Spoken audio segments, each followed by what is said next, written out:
Gusto ko pong sariwain yung aking mga patotoo, mga minamahal. One time po, mga minamahal, araw din po ng overnight prayer natin, mga minamahal. Hindi po namin inaasahan ng aking pamilya na ang aming pong bahay ay papasukin po ng magnanakaw. Alam niyo po ang nangyari, mga minamahal, ang kahabagan na mahal na pa yun, kami po ay pinagpala ng isang photography business, mga minamahal. Katabi ang aming bahay, mga minamahal. So magkaiba sila ng pintuan na pinapasukan, mga minamahal. So kami po ay dumalo dito sa ating banal na gawain dito sa Amoranto, overnight prayer. Pagkadako po ng patotoo ng mga minamahal, tumawag po yung aming kasambahay sa bahay. Sabi po niya, may nagtatangka daw po pumasok, mga minamahal, sa aming tahanan. At kami po ay sobrang takot po namin at kaba, mga minamahal. Ngunit nung time na yun, mga minamahal, pumasok sa aking isip na kung papasukin aming tahanan kami nanakawan, sabi ko sa aking isip, wala na akong magagawa dahil napakalayo ko dun sa lugar. Ngunit kami po ay nandito nagpupuri sa ating mahal na Panginoon. Ang ating mahal na Panginoon po ay malaki po ang magagawa sa mga ganitong sitwasyon. Sa unang dalangin na turo po ng ating mahal na pastor. Kaya naisip po namin manalangin. Nung pagkakataon po na yon, inudyukan po ako ng beloved mother ko. Sabi niya, anak, puntahan natin. At kami po ay pumunta sa bahay namin diyan po sa dako ng Cainta nung time na yon. At alam niyo, mga minamahal, siguro kalooban na rin po ng mahal na Panginoon upang makita namin ang kamanghamanghang gawan ng ating mahal na Panginoon. Alam niyo, nung time na yan, mga minamahal, nung pagpunta namin, doon namin natuklasan, mga minamahal, na hindi nagtagumpay yung akyat bahay, mga minamahal, magnanakaw. Talagang napakabuti ng ating mahal na Panginoon. Alam niyo nangyari, mga minamahal, sinalaysay ng aming kasambahay kung paano nangyari.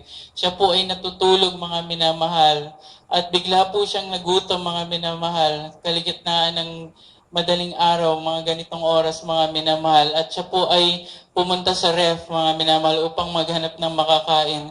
Alam niyo, mga minamahal, nakita niya yung pintuan namin nakabukas na. Ang naiiwan na lang, mga minamahal, yung chain lock, mga minamahal. Nagtataka siya ba't bukas dahil alam niya, sinara po niya yun. Muli niyang sinara uli.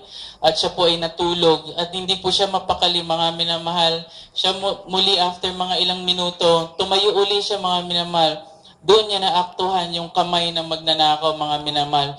Tinatanggal na yung chain, inaabot yung chain, mga minamahal. Ngunit napakabuti ng ating mahal na Panginoon. Siya po ay nakipagtulakan dyan, mga minamahal. Nung kanyang natulak yun, doon yung time na tumawag siya sa amin. At sinasabi niya, nasisilip niya po sa baba na may parang tagabantay rin upang hindi sila mahuli, mga minamahal. At yan pong opisina namin na katabing-katabi ng aming bahay, ang himala ng mahal na Panginoon, yan po ay nakaligtaan po namin i-padlock. Kung gaano po kabuti ang ating mahal na Panginoon, nandun po lahat ng aming mga laptop, mga hard drive, kami po ay nagko-cover ng kasal. Yan po ay madaling kunin, mga minamahal. At himala ng mahal na Panginoon, wala pong nawala dyan, mga minamahal. Amen. Praise the Lord. Nung patuloy ko pong pag-research, mga minamahal, habang aking pinag-aaralan kung paano hindi kami nanakawan, mga minamahal, yung pong palang tsinelas ko naiwan doon sa harap ng opisina, yan po ang ginamit ng ating mahal na Panginoon. Nakakalain siguro na magnanakaw, may tao doon sa loob, kaya tinatry niya doon sa aming bahay. Kaya salamat sa ating mahal na Panginoon sa napakalaking himala na pinagkalob sa amin ng ating mahal na Panginoon. Gusto ko rin pong sariwayan ang pagpapala dahil sa ating mga Kristiyano, mga minamahal, ang mga trahedya gaya po nung baha ng Undoy, mga minamahal, sa atin po, ayan ay isang pagpapala. Nangyari po sa amin yan, mga minamahal, isang napakalaking pagsubok din sa akin, mga minamahal, dahil ang araw ng Undoy, the following day, ako po ay may kukunan na wedding coverage sa Tagaytay. Sa papaanong paraan po ako makakarating ng Tagaytay. Ako po'y nakatira sa Cainta that time. Punong-puno po ng tubig, hanggang leeg po ang tubig doon diyan po sa may Cainta Green Park, sa may Santa Lucia Mall. Napaka-impossible ko po makarating ng Tagaytay. Ngunit nung time na yon, mga minamahal, talagang kalooban ng ating mahal na Panginoon na ako po ay tumuloy. Pagdating po ng alauna ng madaling araw, napakadilim mga minamahal, naisip ko sumuong sa baha dahil yun lang yung time na sabi ko baka humupa na yung tubig at makarating ako sa Tagaytay ng call time na alas 7 ng umaga.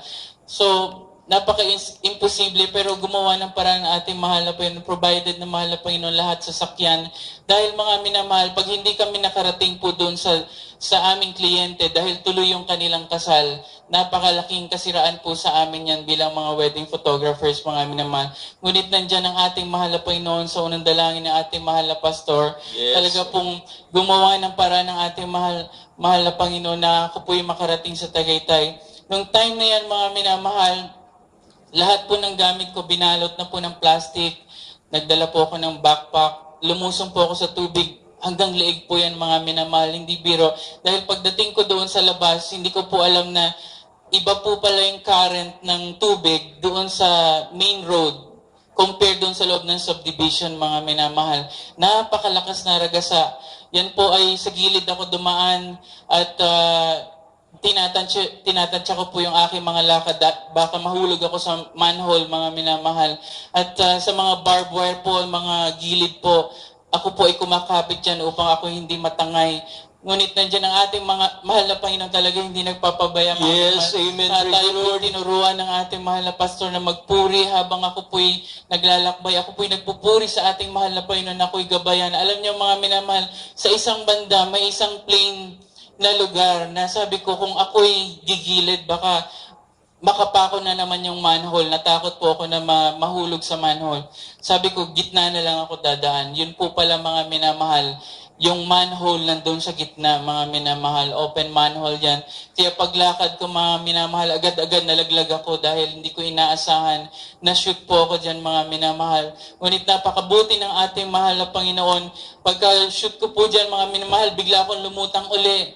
At yes, alam niyo mga minamahal, habang ako po'y tinatangay ng agos ng current mga minamahal, hindi po ako makatayo dahil napakaraming debris mga minamahal bumabangga sa aking paa. Sari-saring kahoy, bakal, bato mga minamahal. Talagang pinapasok ako sa isang subdivision na naman na yung current napakalakas mga minamahal, hindi ako makatayo. So habang tangay-tangay po ako ng tubig, gumawa po ng himala ang ating mahal na Panginoon dahil alam niyo mga minamahal, sa kawalan ko ng pag-asa makatayo, nandyan po yung tali mga minamahal, himalang kaparaanan ng ating mahal na Panginoon, sumabit po sa aking tagiliran mga minamahal.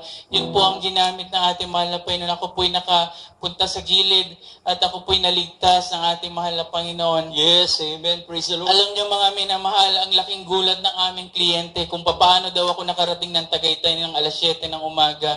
Sila po ay amazed na amazed mga minamahal at sila po ay manghang-mangha kung paano nakarating doon sa Tagaytay na kumpleto po mga minamahal at sa kanilang katuwaan dahil nung kanila pong napanood yung mga palabas sa television kung gaano karagasa, gaano katindi yung damage na ginawa ng Bahang Undoy mga minamahal.